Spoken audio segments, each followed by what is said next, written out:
Hello everyone, happy Monday on this Martin Luther King Day.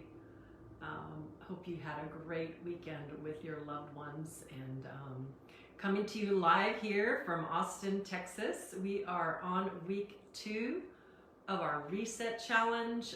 We started last week in Reshaping You, and we talked about reshaping physical, spiritual, mental, and focusing on those areas of our life that we need to reshape.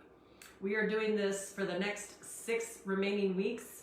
Today is our 2nd week, and today we're going to talk about relearning and adopting a posture of continuous learning in life. I've been getting a lot of great feedback from people that are part of the Reset Challenge. So we have almost 80 people signed up that are part of the challenge. Obviously, people have busy schedules and not all of them have joined us here on Facebook Live, but I am staying in touch with folks via email and messenger and other methods, and just hearing some great stories about what Reset is doing for you as an individual, and how you're enjoying it and how you're benefiting from it. And I think it's so important for us to take the time every single beginning of the year to take a look at ourselves and do some level of reset, recalibration, re-engineering, whatever you want to call it, because we all get caught up in life and things happen, and it's at a very fast pace, and sometimes we just need to take a pause to focus on that reset. So today I'm excited to launch the Relearning Challenge, and to talk to you a little bit about that. But as a reminder, we will be here every Monday through Monday, the 21st of February, for our 7 weeks. 7 isn't a number of perfection, 7 weeks of Reset Challenge. And this challenge is meant to be ongoing and continue.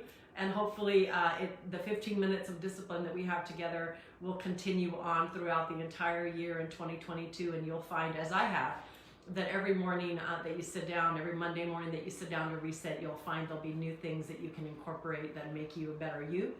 And that's really the goal, is for us to just do life together and share together. So today I want to talk about, again, relearning. So we are centered this week on learning and adopting a posture of continuous learning in our life, but also looking at relearning some things. I think sometimes in life we get stuck, and we need to constantly be looking at what do we need to unlearn that we've learned that perhaps have kept us in a situation that is not very healthy for us as an individual in your career. Zig Ziglar put it best: if you're not willing to learn, no one can help you. If you are willing to learn, no one can stop you. So that has been my motto in life, is adopting a posture of continuous learning, continuous expansion of knowledge, embracing of knowledge, new skills, new abilities, new areas of your life that you need to kind of relearn and adopt, again, a posture of continuous learning. And so there are several pitfalls that we need to really embrace in our life to avoid. And when I say embrace, I mean really be deliberate about not falling into these pitfalls.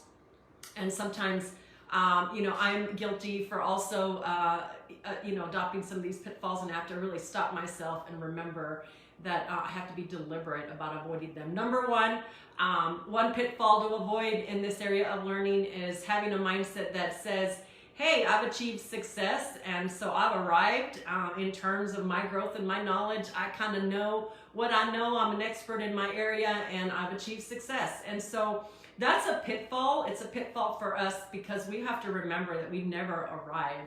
As long as we live on God's green earth and are in these fallible human bodies, we are going to have the ability to do things different and learn and change things in our lives. So that's pitfall number 1. Pitfall number 2 is becoming the know-it-all syndrome, adopting the know-it-all syndrome. We all know those know-it-alls in our lives, don't we? Some people that no matter what you do, they know it all. There's nothing they can learn from you. And so that's a pitfall to avoid as well. I call it, avoiding the know-it-all syndrome, and really ensuring that we don't come to a place where we think we know everything, because we always have something to learn, and we have something to learn from each other as well. And then the third pitfall is resisting the temptation to stay stuck and stay stagnant in your learning.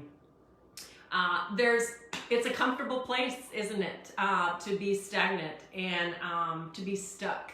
And sometimes we get in a position where we really feel like, we're in a pit and we're stuck. And so doing the same old will deliver the same old results. And so pushing yourself outside that comfort zone and making yourself acquire new knowledge and new learning is super important if you're going to achieve success. So what does that look like in terms of actions for Rebecca, and actions that you can adopt? So number one action for me is evaluating what I know today. Evaluating what I know, evaluating if what I know is positioning me for great success. Is it positioning me to achieve and connect to my goals?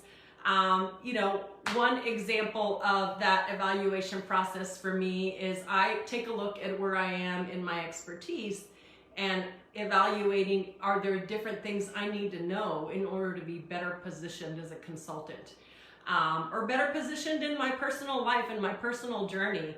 I've been very blessed the last 20 years in my life, and not only in my personal life but in my business life as well. The last 11 years that I co-founded Avant-Garde, and I have to evaluate what the gaps are in knowledge for me where I am right now. Many of you know my story. I grew up in abject poverty, and so I never learned what it was like to save or what it was like to have means at all. And over the last 20 years of God's blessings on my life, I've acquired some assets. And so one gap in my knowledge of evaluation is I'm evaluating what I don't know about investments.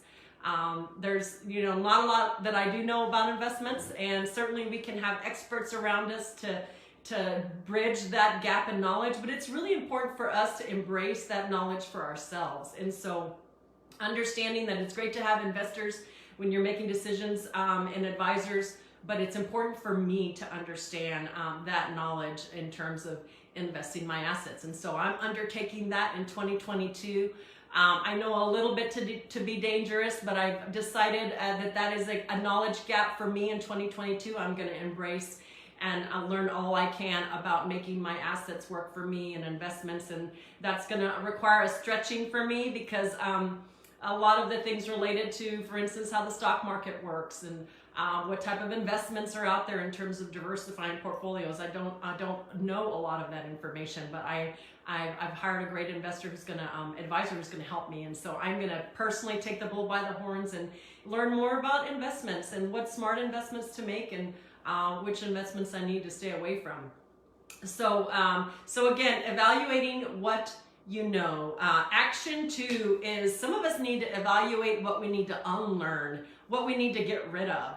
A lot of us have mindsets or thought patterns or things in our life in ways that we operate because of bad stuff that we learned. And we need to unlearn that information, right? Get rid of that content in our head that keeps us in terms of negative, toxic thinking. And for me, I had to unlearn how to get rid of a poverty mentality that I grew up in and that I had. For probably the first decade of my marriage, David will tell you, I had a poverty mentality and I couldn't think past that. And it was really difficult for me to feel good about getting out of poverty and to really chase it. And so I had to unlearn that being poor doesn't necessarily equate to being humble, that you can be humble and you can be a server of people, and you can still love God and love people and be blessed. And so really embracing that ability to unlearn that poverty mentality that I grew up in. And when you read Lost Girl, you'll find the story. My mother was one of the most amazing God-fearing women. As she changed her life and became involved in community and church, she became a giver of people and a lover of people, served the homeless. But she had a poverty mentality, and mom equated godliness with being poor, and she said that was her plight in life. And so she kind of ingrained that in us, and everything about the way that she lived was adopting that poverty mentality, and she felt it was her plight in life, and that's how she was supposed to live, and it was a godly thing to be poor and you know, not have much, and so I had to unlearn that and understand that that God doesn't want us to be poor, that He wants us blessed, and that we can do so much more when we have that blessing and we're able to bless others through the blessing of the financial prosperity that God can bring. And so that's an area I had to unlearn, is get rid of that, you know, poverty mentality mindset. Action 3, identify an area in your life, whether it's personal, career, or family, where you want to expand your learning, and you kind of put the stake in the ground to say, I'm going to expand my learning and surround myself with more knowledge and people that can actually bring life and breathe life into your world. And so find out what that expansion of knowledge is for you. Do you want to learn how to start a business? Are you interested in being an entrepreneur? Do you want to learn how to be a project manager? Is there a class you can take in becoming a better manager? Do you want to learn how to communicate better? Do you want to learn how to, you know, how to be involved in media, or how to do social media? There are all sorts of things that you can learn as an adult. Many of us have established careers already, and we're rocking and rolling in our careers. But I think every year adopting again that new area, and looking into that new area of what you can learn to make you a better manager, a better CEO, a better you know, a technician, a better engineer, whatever it is that your craft is, and we can always again expand that area of learning. So experiences. There are 3 ways that learning makes us better, and we expand our learning capacity. That is through relationships. There are people we can learn from, people that are enriching our learning opportunity. The second is by reading and absorbing content, right? Getting more content into our head, or acquiring more knowledge through studying or reading or taking a class. And the third is through experiences, really putting ourselves out there in terms of our experiences that can expand our learning and our knowledge. My husband always says you only grow by the people you meet and by the places you go and experience life. And so it's growth and learning comes hand in hand with those experiences that we can all embrace in our life. And so I'll leave you with, as we wrap up here, I'll leave you with 3 action steps. Remember, evaluate what you know today, identify those gaps in your learning in order to achieve success in 2022. What is it that you need to learn and embrace in learning?